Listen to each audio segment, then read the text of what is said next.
Ayan. So bali good morning po. Ako nga po pala ulit si Erwin Sibira ng Art of Field Realty to. So meron naman po tayo dito nga property na pinabablog po sa atin ni seller. So ito po ay nagkakasukat ng 1.3 hectares. So papasok po dito, galing tayo ng provincial highway. Dito po ay nasa 12 kilometers lang po tayo ang layo mula sa town proper po ng Bayan ng Lopez. So ito na po yung pinakang barangay road nya. Then pagpasok po natin dito sa barangay road na to, ano ko na po sa inyo status. So cemented road, then dadaan po tayo sa PD road, then cemented road, tapos PD road na po uli. Kagandahan po nito ay pasok po dito ang 4 wheels na motor. So bali dito po kami nagpasok ngayon. Sa sinervice lang po namin yung tricycle na yan, tapos yung single na motor. So ito na po ay diretso pa ito ng gumaka na po itong barangay road na ito. Magiging ano po ito, parang tinuhog po ito ng barangay road na diretsuhan pumuntang Gumaka, Quezon. Yan, dito po yung pinaka-start po na pagpasok natin ng property. So meron po ito magiging right of way. Samahan niyo po ako sa pagpasok doon sa pinakang loob. Tara po. So bali dito na po tayo sa loob ng pinakang property niya. Then mapapansin po natin itong puno ng langkang ito ng fruit berry. So start na po tayo dyan. Dito na rin po dumaan sa atin yung linya po ng electricity. So dito po ay may mga bahayan tayong kalapit sa loob ng property. Then ito na po yung magiging right of way po niya, no? Na pwede po natin siyang butasin para makapasok po ang ating sasakyan. Doon sa unang video ko po ay makikita natin doon sa barangay road. Ito na po yung kaputol niya na pwede po nating i-develop na karsada na pasok na po ang 4 wheels. So dito na po tayo nag-start, then papunta po tayo doon sa may kakawating yun, Madre Cacao. Pababa po tayo ng area. Ito po nga property na to na 1.3 hectares. Ito po ay napakarami pong nilalaman itong mga fruit berry. Then meron pa po tayo dito mga hardwood na nara. Then kadamihan po dito fruit berry na papansin ko ay yung puno ng saging, langka, mangga, santol, lansunis, avocado. Yan po, mapapansin po ninyo, avocado, santol, lansones, yan, mangga. Ito po ay kagandahan itong property na ito. Ito po ay TCT title. So buhay na buhay po si seller po ano. Siya po mismo ay pipirma dito sa property na to. Ito po na 1.3 hectares na ito ay pinabibinta po sa atin ni seller ng 800,000 lang po ano. Kagandahan po nito ay meron po tayong source ng electricity dito. Yung mapapansin po na ito po yung linya ng kuryente dumaan. Then meron na po itong mga muhon, may mga boundaryhan na po yan. Ang kakawating yan, then yung pong malaking puno ng langka na yan, dyan na po tayo nag-start. At ang kagandahan po, meron na po tayo ditong barangay road papasok. Bali i-develop na lang po natin yan. So ito po ay binibigay din ito ni seller ng pwede po tayo ditong mag 2 gibbs daw. Kung gugustuhin po natin ay bibigay po niya ito ng 2 gibbs. So ang pagka-reality po ng lupa niya, yung mapapansin ay medyo flat land po dito sa area na to. Then mayroon po tayong overlooking part. Yan, overlooking part po tayo. Nasa taas po tayo ng pinakang bundok niya. Mapapansin natin mga hardwood na mga batinong kahoy na malalaking puno. Yan, mga portberry, mangga, saging. So dito po yung area naman na medyo nag-rolling po tayo. Rolling part po tayo sa area ng property na to. Pero pagdating po natin naman dyan sa baba na yan, anhayan lang naman po yan. Hindi naman po talaga siya mataas na pisto ng pagka-rolling niya, no? Yan, mapapansin po nyo, napakarami po dito ng fruit berry. Yan, mga santol, yan, mangga. Dito po natin makikita yan sa loob ng ating property. Yan. Napakaganda po nito at napakarami po nitong nilalamang produkto pa ng saging. So dito po ay napakarami pang puno ng nyug. So sa description na lang po natin nilalagay yung pinakang full details po ng ating nilalaman na itong ating property na 1.3 hectares, no. Napakaganda po nito kaya sa mga buyer po namin dyan na gustong ganito ang farm na mura, ito na po, pwede na nyo itong inquire. I-avail nyo na po ito habang ang property po ay mura pa, gawa sa kadahilanan pong barangay road pa lang po tayo papunta dito sa property na ito. So sa ngayon po ay hindi pa accessible ang pagpasok ng sasakyan gawa ng hindi pa po nagagawa yung pinakang karsada na po. Bali pupuntahan ko po yung pinakang baba nito. Nasa po sa pinakang baba pupuntahan ko po. Mapapansin natin dito yung mga fruit berry, napakaganda nito. Yan, ang saging. Yan. Dito na po yung pinakang nadadalhan po ng ating property. Ito pong right na ito. So may rolling dito. Hindi na po ito sasakupan ng ating property. Dito lang po tayo sa may anhayan na kabilang part ng left right na ito. Yan. Bali bumoundary po tayo dyan sa may saging na yan. Tumaas po tayo dyan, dumiretso. Dumiretso po tayo sa may saging na yan, then pababa po tayo. Medyo slope lang po itong pagkalupaan niya dito sa may area po ng property na to. Dito na po yung pinakang pagkalupa po niya. Mapapansin po natin meron tayong karatig doon. So ito na po yung pinakang property niya. Napakaganda po nito sa mga naghahanap po ng small farm dyan. So pwede na po to property na to. Yan. So dito po sa area na to, mapapansin po natin ay napakalinis na po ng area niya. So napakaganda po dito. Pwede tayo mag-alaga ng mga native na baboy. Then yan, mapapansin po natin. Yan. Medyo slopey lang po tayo ng konti. Then dito sa may area naman kabilang to, yan, kabila na yan, dun po sa may baba na yun ay sapa na, bali pupuntahan ko rin po yung sapa dun sa pinakang baba. Yan, dito naman po sa area na to, medyo flat na rin po itong area na to.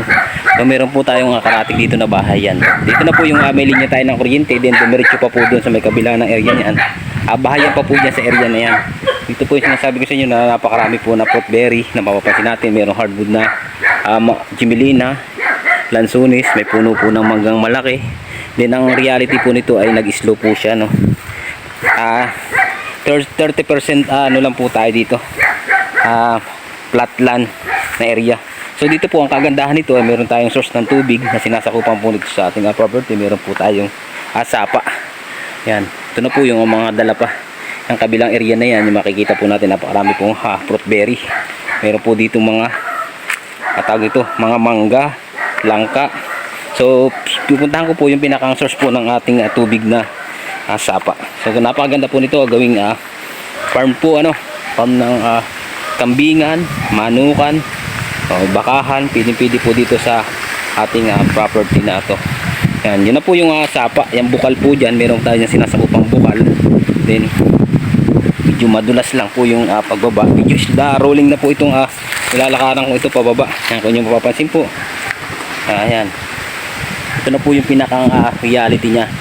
So maganda naman po, merong puno dun malaki na hardwood. Yan. Dito po ay may boundaryhan tayo dito na sapa at yung pong ilog, bali ipapakita ko po sa inyo yung pong nadalhan po natin na sapa at boundaryhang ilog. So napakaganda po nito. Hindi po tayo dito mamumroblema sa tubig, gawa ng meron po tayo ditong source ng sapa at bukal. Yan. Kung nyo mapapansin po, dito na po tayo sa part ng may sapa. Ayan po, sapa po yung baba na yan.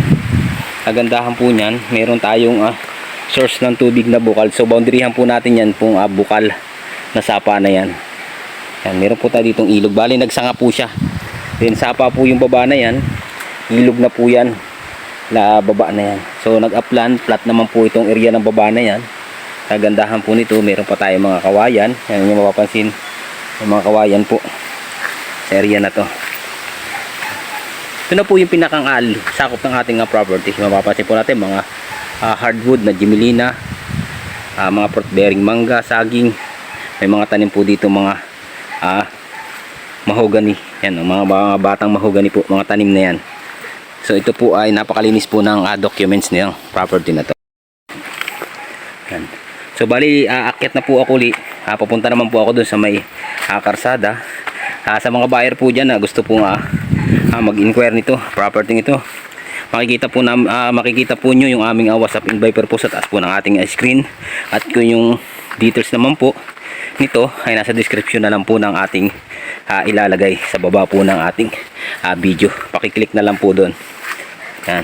So bali, bibidyohan ko naman po yung pinakang palabas naman po tayo ng Barangay Road. Yung pong ating right of way dito. Yan. So bali palabas na po ako doon sa pinakang Barangay Road nya. Mapapansin po natin dito yung mga fruitberry. Inuulit ko po, napakarami po nito. Sa description na lang po natin ito ilalagay. Nasa baba na lang po ng ating screen ng video. Napaganda po nitong property na ito. May portion po tayo dito na pwede natin pagtayo ng bahay. Dito po sa part na to. So pwede po tayo dito maglagay ng bahay. Right of way naman po. Yan. Ito na po yung pinakang ating right of way naman. Start po tayo dyan sa may naglalakad na yon. Then ito na po yung ibibigay na right of way po na pasok ang sasakyan. Samahan niyo po ako, lalabas na po ako sa pinakang property para mapakita ko na po sa inyo yung pinakang binigay po sa ating right of way ng ating seller. Yan, ito na po, diretsyung to. Then yan po yung mga kuryente. Ibig sabihin po, kaya marami tayong kuryente dito sa Alimbayan mula wire na ito, wire din po doon sa kabila na yon. So napakarami po nating kapitbahay sa area ng kabila na yan. So ang reality po niya ay flat, slope, then sapa. Yan na po yung pinakang reality ng lupa niya. Then dito na po yung nibigay sa atin na pasok po ang sasakyan. So ito po ay konting develop lang. Pwede na po natin itong patambakan ng bato-bato o na matigas na kung anong pwede natin pong itambak dito. So pasok na po dito ang ating service na 4 wheels. Sa mga buyer po namin dyan na ganito po ang hanap na property, na murang property, 1.3 hectares, 800 lang po ang presyo ni seller. Ito po ay TCT title. May bayaran po sila sa amilyar sa ngayon, so sila na po ang sagot ng pagbabayad dyan. Wala po tayong magiging problema. Basta po ang sabi sa akin ni seller ay nito na po ang presyo na binigay nila sa atin. Yan. Kaya ito po ay wala na tayong magiging problema. So ang magiging problema na lang po natin dito ay yung pong papadevelop natin itong right of way na to. Yan. Pero napakaganda naman po ng right of way niya. Kung nyo mapapansin po, yan, para na po siyang kinarsada dati. So ngayon lang po ay talagang tag-ulan po dito sa Quezon. Kaya medyo maputik po talaga yung ating dinaraanan. Palipalabas na po ako. So napakalapit lang naman po. Nasa 150 meters lang po tayo. O 100 meters. So 150 meters po, maganon ang ating gagawing right of way na i-develop. Kung nyo mapapansin po, napaganda na po nung pinakang right of way na binigay sa atin. So di-develop na lang po natin to. Yan, dito po yung pinakang kapitbahay po natin, may bahay kubo po dito. So dito po dadaan yung ating right of way. Medyo pa-uplan lang po ng konti yung ating dinaanan, kaya medyo nakakahingal. Yan po. Ayun yung mapapansin po, yung taas na yun na po yung barangay road. Nandun na po yung aming service na tricycle at motor. So dito po yung right of way po na binibigay sa atin. Sa baba naman po niyan, andyan na po yung pinakang property. Yan, palabas na po ako sa pinakang property. So sa mga subscriber po natin dyan na lagi po nakabang ng ating pag-upload sa ating YouTube channel, so paki-like and follow na rin po at pasubscribe ng ating YouTube channel. Pakipindot na rin po yung ating notification bell para lagi po tayong updated sa mga bagong video nating ina-upload. Yan, bali palabas na po ako sa barangay road. Yan, ito po yung dinadaanan ko ito. Medyo na pili lang tayo ng tuyong daan. So ito na po yung right of way na binibigay sa atin. Yan, dito na po yun. Yan po yung aming service na tricycle. Then ito na po yung barangay road. Yan, dito na po tayo ulit sa barangay road. Palabas na po tayo. Bali wala pa pong 5 minutes ang aking nilakad papasok at paglabas sa property. So sa mga buyer po natin dyan laging nakaabang, maraming salamat po.